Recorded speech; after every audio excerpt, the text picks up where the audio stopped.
Episode के शुरू में दिखाया गया है कि कोई म्यूजिन का गला दबा रहा है। वो अंधेरे कमरे में है, अपने आप को छुड़वाती है। इसी कोशिश में वो दूसरे इंसान का मांस उसके नाखूनों में फंस जाता है और वो कोई उसका हार खींचता है और वो मदहोश नजर आती है। मतलब उसके सांस जा चुके हैं, वो एकदम सी वफात पा चुकी है, वो मर चुकी है और वो एक अंधेरे कमरे में लेटी हुई है अकेली। तो इसी तरह वो अंधेरे कमरे में लेटी है, लेकिन उसके अंदर कोई सांस नहीं बचा। फिर दिखाया जाता है कि वो एक हॉस्पिटल में है और डॉक्टर उसके मुंह पर कपड़ा दे देता है और उसे मरा हुआ साबित कर देता है। दैन ही इस बात पर बहुत इमोशनल होती है, रोती है कि अब मेरी बहन चली गई और इसका कोई कसूर भी नहीं था, उसे क्या हुआ, या उसकी कोई बेवजह और बेतकल्लुफ़ी की वजह से उसकी बहन की डेथ हो गई। फिर वो देखती है, हाथ लगा के देखती है पेट पे कि बच्चे तो जिंदा हैं। तो फिर वो बताती है कि बच्चों को बचाया जा सकता है। म्यूजी तो मर चुकी है, लेकिन बच्चे तो जिंदा हैं उसके पेट में। फिर वो पुराने ख्यालात याद करती है कि मेरी बहन कितना प्यार करती थी अपने बच्चों से और वो कितनी ज़िंदगी उसकी चाहती थी। तो इस तरह वो डॉक्टर के तरह मिन्नतें करती है, डॉक्टर को वहाँ से डालती है और कहती है कि प्लीज़ डॉक्टर साहब इन बच्चों को ज़रूर बचा लें, यही एक सहारा है, अब म्यूजी की निशानी है और म्यूजी मेरी इकलौती बहन है, उसके बच्चों को आप बचा लें प्लीज़। फिर डॉक्टर उसे तसल्ली देता है और उसे खड़ा करता है और फिर डॉक्टर कहता है कि अगर हमसे हो सका तो हम ज़रूर बचाएंगे, लेकिन 50-50 चांसेस हैं बच्चों को बचाने के लिए। और फिर वो जो है वो ऑपरेशन जारी कर देते हैं और बच्चों को निकालने का प्रोसेस स्टार्ट कर देते हैं। इस तरह दिखाया जाता है कि म्यूजी और दैन ही दोनों एक्सीलेटर पर लेटी हुई हैं और एक लड़की जो है वो साथ है उसके, वो भी बहुत तकलीफ़ में है और इस तरह वो उसको सहारा देती है और ऑपरेशन को स्टार्ट कर देते हैं और ऑपरेशन जो है वो स्टार्ट हो जाता है। डैनी की फ्रेंड बाहर इंतज़ार करती है और वो भी गॉड से बहुत ज़्यादा दुआ कर रही होती है कि गॉड आप जो है वो बच्चों को बचा लीजिएगा, वो सही सलामत हो जाएं। ऑपरेशन खड़ी ही गॉड से बातें कर रही होती है, जैसे एक बंदा मुसीबत में अल्लाह ताला से दुआ कर रहा होता है, या कि आप सब कुछ ठीक कर दें, सब कुछ ठीक हो जाए। फिर दिखाया जाता है कि ऑपरेशन सक्सेसफुल हो चुका है। डॉक्टर जो है वो दैन ही को बच्चे पकड़ाते हैं और कहते हैं कि मुबारक हो, दोनों बच्चे बहुत ही सेहतमंद हुए हैं और आपको बहुत बहुत मुबारक हो। लेकिन एक तरफ से वो खुश होते हैं और दूसरी तरफ से वो सैड होते हैं, क्योंकि उसकी बहन म्यूजी मर चुकी होती है और उसके बच्चों की रिस्पॉन्सिबिलिटी उसके ऊपर होती है। तो वो एक तरफ बच्चों को देखती है और एक तरफ अपनी बहन को देखती है। इस तरह बच्चे रो रहे होते हैं डब्बों में पड़े हुए। वो एक तरफ से बहुत खुश होती है, उसकी जो दैन ही की दोस्त होती है वो उनको सहलाती है, उनको खिलाती है और बहुत खुश होती है, उनको देखती है और उस एक तरफ उसे खुशी होती है और दूसरी तरफ उसे जो है वो सैडनेस होती है और वो उनके रोने की वजह से भी तंग आ चुकी होती है, क्योंकि इतनी आवाज़ से वो रो रहे होते हैं। और फिर सीन में दिखाया जाता है कि दैन ही अपनी बहन म्यूजी के पास जाती है और उसे मरा हुआ देखकर एकदम से सैड हो जाती है और उससे कुछ बातें करती है कि कैसे हमने पुराने वक्त साथ गुजारे थे और पुरानी बातों को याद करती है, जैसे कि उसे हॉस्पिटल में उसने समझाया था कि खुदकुशी नहीं करनी चाहिए, कि अगर मतलब उसकी ज़िंदगी में सिर्फ दैन ही की ज़िंदगी में म्यूजी ही थी जो उसका साथ थी। इस वजह से वो रोती है और अपने पुराने लम्हात को याद करती है और अपनी बहन से बातें करती है कि कैसे तुम मुझे छोड़ के जा सकती हो इतनी मुश्किल वक्त में, क्योंकि उस वक्त दैन ही पर भी बहुत मुश्किल वक्त आया होता है। उसे कैंसर होता है, वो कैंसर पेशेंट होती है और वो नई कैंसर से बाहर आई हुई होती है। तो वो म्यूजी बहुत इमोशनल होती है उसके साथ, बहुत ही इमोशनल होती है, उसे गले लगाती है, रोती है और इस तरह फिर जब दैन ही रो रही होती है तो वो उसे झंझोड़ रही होती है म्यूजी को। तो इसी दौरान म्यूजी डॉक्टर जो है वो म्यूजी का हाथ खोलता है और म्यूजी के हाथ से एक जो है वो पर्ल गिरता है। वो पर्ल जो होता है वो सोचता है कि उसके गले में डाला हुआ हार था और फिर सोचता है कि उसके गले पे जो निशान है किसी के दबाने की वजह से वो निशान आया है। तो इस तरह डॉक्टर को पता चलता है कि ये कोई नेचुरल डेथ नहीं है, ये खुदकुशी भी नहीं है, ये सरासर मर्डर है और ये मर्डर किसी ने किया है।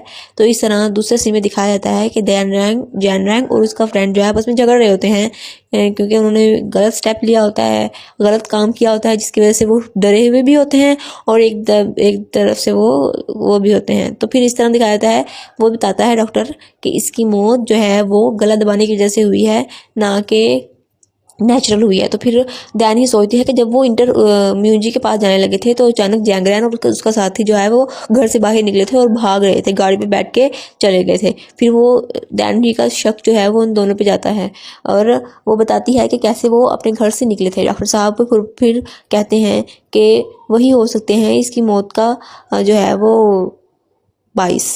तो इस वजह से जो है वो और दैनी के दरमियान बहुत ही लंबी कन्वर्सेशन होती है कि कैसे वो जब जैंग म्यूजिन के घर गई थी तो म्यूजिन के घर से बाहर जो है वो उसका जैंग्रैन और उसका जो दोस्त था वो निकल रहा था।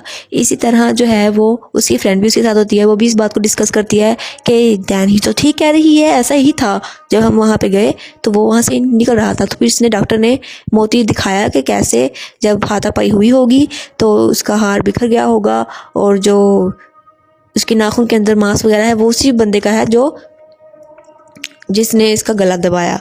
इस तरह फिर दैनी को गुस्सा आता है और वो तैश में आ जाती है, वो एकदम से बौखला जाती है और भागती है जैंग्रैन को मारने के लिए और गिर पड़ती है और ये बौखलाई हुई नजर आती होती है और सीन पलटता है और ताइहोन और जैंग्रैन को दिखाया जाता है जहाँ पे जैंग्रैन दरवाजे में इंटर होती है और वो ताइहोन से बातें करती है, ताइहोन को बताती है। ताइहोन भी पूछता होता है कहाँ से आई हो, क्या कर रही हो, तो ताइहोन को वो बताती है। तो अभी में थोड़ी बहुत बातें करती है, ताइहोन को रिलैक्स करती है और बताती है अपनी तबीयत के बारे में कि वो कैसी है कैसी नहीं है। पर लेकिन जैंग्रैन थोड़ी नर्वस ज़रूर होती है। वो नर्वस इसलिए होती है क्योंकि उसने कोई बात गलत की होती है जिसकी वजह से वो नर्वस होती है। तो ताइहोन देखता है कि ताइहोन भी हैरान होता है उस बात पर कि ये क्यों नर्वस है, क्यों इतनी मतलब कि बौखलाई हुई है। तो फिर ताइहोन उससे पूछता है कि क्या हुआ है। तो फिर जैंग्रैन बताती है कि उसने म्यूजी को मार दिया है। फिर उस पर ताइहोन भड़क उठता है, उसका कमीज़ पकड़ लेता है, उसे झिंझोड़ता है अच्छी तरीके से कि क्या बात कर रही हो तुम। वो हैरान होता है। फिर उस तरह जैंग्रैन कहती है कि मैं उसे बर्दाश्त नहीं कर सकती थी। फिर वो उसके पाँव में पड़ जाती है कि मुझे माफ़ कर दो, मुझे ऐसे नहीं करना चाहिए था, मैंने गलत किया है। और वो बहुत माफ़िया मांगती है। वो ऐसे कहती है कि मैं अपनी गलती मानती हूँ, मुझे माफ़ कर दो, मुझे मत छोड़ना। मैंने प्यार में मोहब्बत में तुमसे आके उसे मारा है। मैं नहीं चाहती थी कि कोई मेरी सौतन बने या कोई मेरी जगह ले कि जिससे तुम प्यार करते हो। तो इस तरह वो उसका हाथ झटकता है, दरवाजे के बाहर आता है तो जैंग्रैन का दोस्त दरवाजे से कान लगाए बैठा हुआ होता है। तो ताइहोन ने इस बात को इग्नोर किया और उसे जाने दिया। इस तरह ताइहोन चला गया। तो उसका जो फ्रेंड था वो कमरे में इंटर होता है और वो उसे जैंग्रैन से बातें करता है। जैंग्रैन को बताता है कि ऐसे ऐसे हो चुका है, वो हॉस्पिटल जा चुकी है या कुछ ऐसा सीन हो चुका है। वो जैंग्रैन को उठाता है आके और उसकी बातें सुनता है कि कैसे ताइहोन जो है वो नाराज़गी इसका इजहार कर रहा था। ताइहोन को उससे ज़्यादा म्यूजिन से ज़्यादा मोहब्बत थी। तो वो इस बात पे सैड होती है। उसका जो गर्ल फ्रेंड होता है उसे भेजती है कि पता करके आओ अब म्यूजी कहाँ है। वो अपने बच्चे की फिक्र में होती है और अपने पेट पे हाथ रखा हुआ होता है। यहाँ में इस ड्रामे के अंदर सबसे बड़ी विलन जैंग्रैन है। जैंग्रैन अपने मुफाद के लिए किसी को मार भी सकती है और किसी का फ़ायदा भी ले सकती है। तो अगले सीन और ये बहुत शातिर है और बहुत ज़्यादा शातिर चालें चलती है।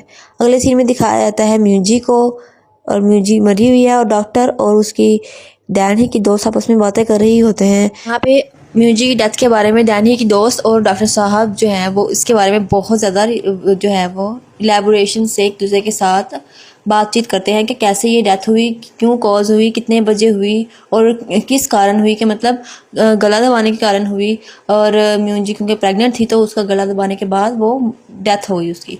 उसके बाद दिखाया जाता है कि म्यूजी जिस ओल्ड लेडी के पास रहती थी वो और उसका बच्चा दिखाया जाता है कि वो कपड़े धो रही है और उसका बच्चा उसके बारे में उसके साथ बात कर रहा है कि म्यूजी का जो बच्चा होगा, बेबी होगा, जब वो आएगा तो मैं उसे खेलूँगा। वो इस तरह बहुत सारी बातें कर रही होती है और उसे बहुत ही बातें कर रही होती है और अपने जो है वो पुराने टॉयज़ को वो खोल के देख रहा होता है कि ये मैं उससे जो है वो ऐसे खेलूँगा। वो एक लेटर पढ़ के उसको सुनाती है कि ये वाला लेटर जो है वो लिखा था मैंने। तो इसी दौरान जो है वो जैंग्रैन का जो दोस्त होता है वो दिखाई देता है कि वो एक घर में झांका ताकी कर रहा है, बिहेव कर रहा होता है जैसे वो सबकी नज़रों से बच रहा होगा और उसे किसी ने देख लिया और वो बार बार बचा कि उसे किसी ने देख ना लिया हो। तो फिर वो आपस में बातें करता है कि मैं किस मामले में फंस चुका हूँ, मैं किस गड़बड़ में फंस चुका हूँ। वो रोता है और फिर हिम्मत करता है और दरवाज़ा खोलने की कोशिश करता है वो जैसे ही दरवाजे के लॉक को हाथ डालने की करता ही है, जैसे ही वो दरवाजे का लॉक पकड़ता है तो अंदर से एक लड़का जो है वो दरवाजा खोल देता है और वो पूछता है कि तुम यहाँ पे क्या कर रहे हो, तुम्हारा यहाँ पे क्या काम है, तुम जाके क्यों कर रहे थे। वो उसको गिरेबान से पकड़ता है और पूछता है कि तुम हो कौन। वो भी बताता है कि मैं जैसे जैंग का दोस्त हूँ, ये वो सारा कुछ एलेबरेट करता है। और फिर वो उसे पहचान जाता है कि ये वही इंसान है जो जैंग के साथ था और अब वो हमारे घर में क्यों आ रहा है। वो भागना शुरू करता है तो उसका म्यूंजी की बहन का जो है वो फ़ोन आ जाता है। वो कॉल सुनता है और कॉल पे काफ़ी देर बातें करता है। अस्पताल से आई होती है और वो दोबारा अस्पताल जाने की तैयारी करता है। वो उस लड़के को अपने साथ हॉस्पिटल ले जाता है और वहाँ दिखाता है कि ये 2 बच्चे म्यूंजी के हैं जिसकी डेथ हो चुकी है। और वो काउंटर पे जाते हैं और बहुत सारे सवाल होते हैं। वो बहुत से सवाल के जवाब देता है लेकिन बहुत सारे सवाल जो जवाब देने में नाकाम रह जाता है। फिर जो इंस्पेक्शन करने वाला होता है उसे शक हो जाता है इस लड़के पर। तो वहाँ पे मौजूद होती है जो इस इंस्पेक्शन का हिस्सा होती है। तो अगले सीन में दिखाया जाता है कि 2 बच्चे जो है वो अलग अलग टोकरी में पड़े हुए होते हैं। तो वो जो जैंग का दोस्त है वो बच्चों को देख के बहुत ही हक्का बक्का रह जाता है। वो देखता है कि म्यूंजी तो मर चुकी थी, फिर इसके 2 बच्चे कैसे जिंदा हैं। वो बच्चों को देख के बहुत ही हक्का बक्का रह जाता है। वो सोचता है कि उन्होंने तो म्यूंजी को बिल्कुल जान से मार दिया था, तो इसके बच्चे कैसे जिंदा हैं। वो ये सोच में ही होता है कि उसके दिमाग में भागने की तरकीब सूझती है। वो हॉस्पिटल से भागने की कोशिश करता है। वो भागता है तो इंस्पेक्शन जो है करने वाला होता है वो फ़ोन करता है कि जैंग का फ्रेंड जो है वो भाग गया है। तो भागते भागते वो उसे उसकी जानवी की फ्रेंड देखती है और वो दिमाग में सोचती है तो वही शख्स है जो म्यूंजी के घर से बाहर निकलते हैं और गाड़ी में बैठ के चले जाते हैं। तो यही कातिल है म्यूंजी का। तो दैनी भी इस बारे में सोचती है और थोड़ी मायूस होती है। नेक्स्ट सीन में दिखाया जाता है कि अडेले ग्रुप का एक साइन बोर्ड दिखाया जाता है। वहाँ पे मीटिंग कर रहे होते हैं कुछ लोग और जो ताइहोन है वो एक पेपर पे साइन करता है जिससे उसकी कंपनी को बहुत फ़ायदा होना होता है। तो ताइहोन उसे पेपर को साइन कर देता है और मीटिंग जो है वो कंफर्म हो जाती है और वो आपस में बहुत खुश होते हैं। उनकी पिक्चर्स ली जाती हैं, मीडिया पर अपलोड की जाती हैं।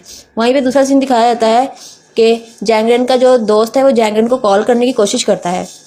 उसकी हालत बहुत ख़राब होती है। वो जैंग को सारा किस्सा बयान कर देता है। जैंग उससे बात करती है और कहती है ये बहुत गलत हुआ है। वो उसे बहुत ही डांटती है और वहाँ से खुद भी भाग जाती है। इस तरह जैंग का दोस्त खुद बस परेशान होता है। उसकी हालत बहुत ही ख़राब होती है। वहाँ पे इंस्पेक्टर उसे पकड़ लेता है। करने के बाद जैंग का फ्रेंड अभी सोच ही रहा होता है तो पीछे से इंस्पेक्टर उस पर हमला करता है। उसे इंस्पेक्शन देता है कि ये तुम्हारी लास्ट वार्निंग है, इसके बाद तुम बच नहीं पाओगे। वो आपस में बहुत सारी बातें करते हैं। वहाँ पे बातें कर ही रहे होते हैं कि एक और शख्स ने आपस में बातें करता हुआ देख लेता है और वो जान जाता है कि यही जो है वो कातिल है म्यूंजी का। तो वो खड़ा ऐसे ही देखता रहता है। फिर अगले सीन में दिखाया जाता है कि जैंग उसका दोस्त जो होता है वो हॉस्पिटल में जाते हैं और वहीं पे वो उसे लेके जाता है जहाँ पे 2 बच्चे पड़े होते हैं। लेकिन उस टाइम वहाँ पे 2 बच्चे नहीं उन्हें मिलते। वो दोनों टोकरियाँ खाली पड़ी होती हैं। वो जैसे ही कमरे में दाखिल होते हैं और टोकरियाँ खाली होती हैं, वो बिस्तर ऊपर नीचे करके देखते हैं लेकिन उन्हें बच्चे नहीं मिलते क्योंकि बच्चे दैनी और उसकी फ्रेंड जो है वो लेके जा चुकी होती हैं क्योंकि उन्हें पहले इस बात का खदशा होता है। तो इंस्पेक्टर वहीं से पीछे उन पर हमला कर देते हैं। तो इस तरह उसकी दोस्त दैन ही आपस में बहुत खुश होते हैं कि उन्होंने सही वक्त पे सही जो है वो फैसला किया। जैंग तो अपने प्रॉपर्टी के वारिस को चुनना चाहती होती है, इसलिए वो दैन ही का पीछा करती है। दैन ही